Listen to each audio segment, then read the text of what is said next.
பிரியமானவர்களே, ஆண்டவரும் அருமை இரட்சகருமா இருக்கிற இயேசு கிறிஸ்துவின் இனிய நாமத்தினாலே உங்களை நான் வாழ்த்துகிறேன். இந்த காலை வேளையிலே உங்களை சந்திப்பதிலே நான் அதிகமாய் மகிழ்ச்சி அடைகிறேன். வெயிலை என்னால் பார்க்க முடியாதனால நான் சன்கிளாசஸ் போட்டு கொண்டிருக்கிறேன். மற்றபடி வேறு ஒன்றும் இல்லை.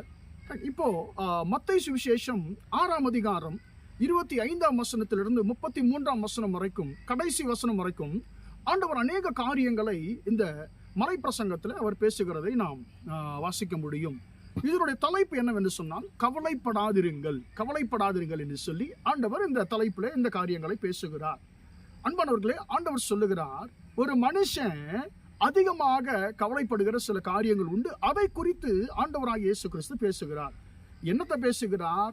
நீங்கள் கவலைப்படுகிறதுனாலே உங்களில் எவன் தன் சரீர அளவோடு ஒரு முழத்தை கூட்ட முடியும் என்று சொல்லி ஆண்டவர் சொல்லிட்டு, நீங்கள் எண்ணத்தை உண்போம், எண்ணத்தை குடிப்போம் என்றும் எண்ணத்தை உடுப்போம் என்றும் நீங்கள் கவலைப்படாதிருங்கள் என்று சொல்லி ஆண்டவர் சொல்லுகிறார். அன்பானவர்களே, பொதுவாக ஒவ்வொரு மனுஷனுக்கும் அநேக கவலைகள் இருக்கும். முக்கியமா இந்த கவலைகள் எல்லோருக்குமே இருக்கக்கூடியதான கவலைகள். எது? எண்ணத்தை உண்போம், எண்ணத்தை குடிப்போம், எண்ணத்தை உடுத்துவோம் என்று சொல்லி. ஐயோ, முக்கியமாக நீங்கள் பாருங்களேன், நிறைய பேர் சம்பாதிக்கிறாங்க. எதுக்காக சம்பாதிக்கிறோம்? நாம் எதற்காக வேலைக்கு போகிறோம்? குடும்பத்தை பார்க்கணும், குடும்பத்துக்கு சாப்பாடு போடணும். அதுதான். ஒரு பெண்ணை ஒருவர் திருமணம் செய்ய அந்த நிச்சயதார்த்தத்துக்கு அந்த பெண்ணை பேசும் பொழுது அவங்க கேட்கிற முதல் கேள்வி, மணமகன் எவ்வளோ சம்பளம் வாங்குறாருங்க, எங்கே வேலை செய்கிறாரு, குடும்பத்தை நடத்தக்கூடிய அளவிற்கு அது போதுமானதாக இருக்குமா என்று சொல்லி. அப்போ எல்லோருடைய கவலையும் இந்த 3 காரியங்களை குறித்து தான் இருக்கும் அன்பானவர்களே.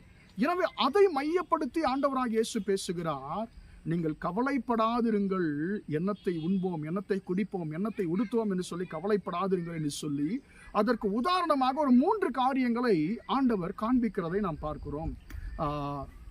ஆகாயத்து பறவைகளை ஆண்டவர் பார்க்க சொல்லுகிறார். அதை கவனித்து பாருங்கள். அவை விதைப்பதும் இல்லை, நூற்பதும் இல்லை, களஞ்சியங்களிலே சேர்த்து வைப்பதும் இல்லை, அவைகளையும் உங்கள் பரமபிதா பிழைப்பூட்டுகிறார். காட்டு புஷ்பங்களை கவனித்து பாருங்க. அவைகள் எந்த அளவுக்கு அழகாய் உடுத்துகிறது. அவைகள் எதை குறித்து கவலைப்படுவதில்லை. அவைகளையும் உங்கள் பரமபிதா உடுத்தி வைக்கும் பொழுது உங்களுக்கு உடுத்தி வைப்பது அதிக நிச்சயம் அல்லவா என்று சொல்லி ஆண்டவர் சொல்லுகிறார்.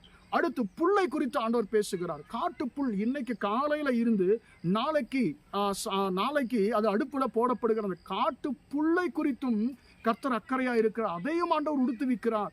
உங்களுக்கு உடுத்துவிப்பது அதிக நிச்சயம் அல்லவா என்று சொல்லி ஆண்டவர் பேசுகிறதை பார்க்கிறோம். பாருங்க, இந்த 3மே அற்பமானவைகள். இதுல 1 பறவைகள் உயிருள்ளவைகள், மற்ற 2மே உயிரில்லாதவைகள். கர்த்தர் அவைகளை குறித்தும் அக்கறை கொள்ளுகிறார். கர்த்தர் அவைகளை குறித்து கவலைப்படுகிறார். அவைகள் நான் பிழைப்பூட்ட வேண்டும் என்று சொல்லி கர்த்தர் அக்கறையுள்ளவராக இருக்கிறார். அவைகளை குறித்து கர்த்தர் யோசிக்கும் பொழுது அவருடைய சாயலாக, அவருடைய ரூபத்தின்படி படைக்கப்பட்ட மனுஷியாகிய உன்னை தேவனுடைய பிள்ளையே கர்த்தர் விசாரியாமல் இருப்பாரோ? உன்னுடைய தேவைகளை ஆண்டவர் சந்தியாமல் இருப்பாரோ? எனவே ஆண்டவர் சொல்லுகிறார், மகனே மகளே, நீ கவலைப்படாதே, நான் எல்லாவற்றையும் பார்த்து கொள்ளுவேன். உலகத்தில் ஒரு வார்த்தையை பொதுவாக சொல்லுவது, மரத்தை வச்சவன் தண்ணி ஊற்றுவான் என்று சொல்லுவாங்க. அதனுடைய அர்த்தம் என்ன? என்னை உண்டாக்கின தேவன் என்னை எப்படியாவது என்னை நடத்தி செல்லுவார் என்று சொல்லி ஒரு நம்பிக்கை பொதுவாக இந்த உலகத்தில் வாழ்கிற எல்லா மனுஷர்களுக்கும் உண்டு. ஆனால் சில நேரத்தில் நமக்கு அந்த நம்பிக்கை குறைந்து போவதுண்டு. எனவே இந்த காலை வேளையிலே வாழ்க்கை குறித்த நம்பிக்கையற்றவர்களாக இருக்கிறீர்களோ, வேலை தேடி அலைஞ்சிட்டேன், என்னால் முடிந்த எல்லா முயற்சிகளையும் செஞ்சு பார்த்துட்டேன், இனி நான் என்ன செய்வது என்று சொல்லி தெரியவில்லை, ஒரே கவலையாக இருக்கிறேன்னு சொல்லிக் கொண்டிருக்கிறாய் என்னுடைய பிள்ளையே, உன்னோடு கர்த்தர் பேசுகிறார். நீ கவலைப்படாதே.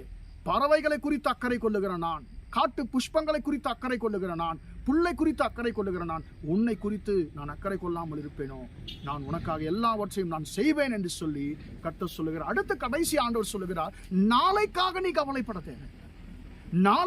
கவலைப்பட தேவையில்லை என்று சொல்லி ஆண்டவர் சொல்லுகிறார். இது உண்மையாகவே இது ஒரு 4வது கவலை நமக்கு எல்லாருக்குமே. ஐயோ, நாளைக்கு நான் என்ன செய்யறது, நாளைக்கு என்னுடைய வாழ்க்கை எப்படி இருக்கும் எனக்கு தெரியல, நாளைக்கு என்னுடைய வாழ்க்கை கேள்விக்குறியா இருக்கிறது என்று சொல்லி நாம் எல்லோரும் சொல்லுவதுண்டு. ஆண்டவர் சொல்லுகிறார், நாளைக்காக நீ கவலைப்படாது, நான் எல்லாவற்றையும் பார்த்து கொள்ளுவேன். அன்பானவர்கள், நம்முடைய தேவைகளை கர்த்தர் சந்திக்க வேண்டும் என்று சொன்னால், நம்முடைய கவலைகள் மாற வேண்டும் என்று சொன்ன ஆண்டவர் ஒரே ஒரு வழியை சொல்லுகிறார். நீ முதலாவது தேவனுடைய ராஜ்யத்தையும் அவருடைய நீதியும் தேடும் பொழுது இவைகள் எல்லாம் உங்களுக்கு கூட கொடுக்கப்படும். இவைகள் எல்லாம் உங்களுக்கு தேவை என்பதை உங்கள் பரமபிதா அறிந்திருக்கிறார். அன்பானவர்களே, நமக்கு என்ன தேவை என்பதை கர்த்தர் அறிந்திருக்கிறார். எனவே நம்முடைய தேவைகளை அவரிடத்தில் சொல்லுவோம். முதலாவது தேவனுடைய ராஜ்யத்தையும் நீதியும் தேடுவோம். மற்ற எல்லாவற்றையும் அவர் பார்த்துக் கொள்வார். ஜெபிப்போமா? அன்பின் ஆண்டவரே, உம்மை நன்றியோடு துதிக்கிறோம், ஸ்தோத்திரிக்கிறோம். இம்மட்டுமாக ஆண்டவரே, இந்த வார்த்தைகளை கேட்ட நம்முடைய பிள்ளைகளை ஆசீர்வதியும் ஆண்டவரே. அப்பா ஸ்தோத்திரம், என்று கவலைப்படாதிருங்கள் என்று சொல்லியிருக்கிறீர் ஆண்டவரே. அப்பா ஸ்தோத்திரம், எங்களுக்கு என்ன தேவை என்பதை நீர் அறிந்திருக்கிறீர் ஆண்டவரே. நாங்கள் உம்முடைய ராஜ்யத்தை உம்முடைய நீதியம் தேடும் பொழுது எல்லாவற்றையும் நீர் எங்களுக்கு கூட கொடுக்கிற தேவனாய் இருக்கிறீர். இயேசுவின் நாமத்தினாலே ஆண்டவரே, அப்பா ஸ்தோத்திரம் ஆண்டவரே, தன்னுடைய வாழ்க்கை குறித்தும் ஆண்டவர் நாளை தினத்தை குறித்தும் கவலையோடு இருக்கக்கூடிய உம்முடைய பிள்ளைகளை கர்த்தர் நீர் கண்ணோக்கி பார்ப்பீராக. இயேசுவின் நாமத்தினால் அவருடைய கவலைகள் எல்லாம் மாறுவதாக.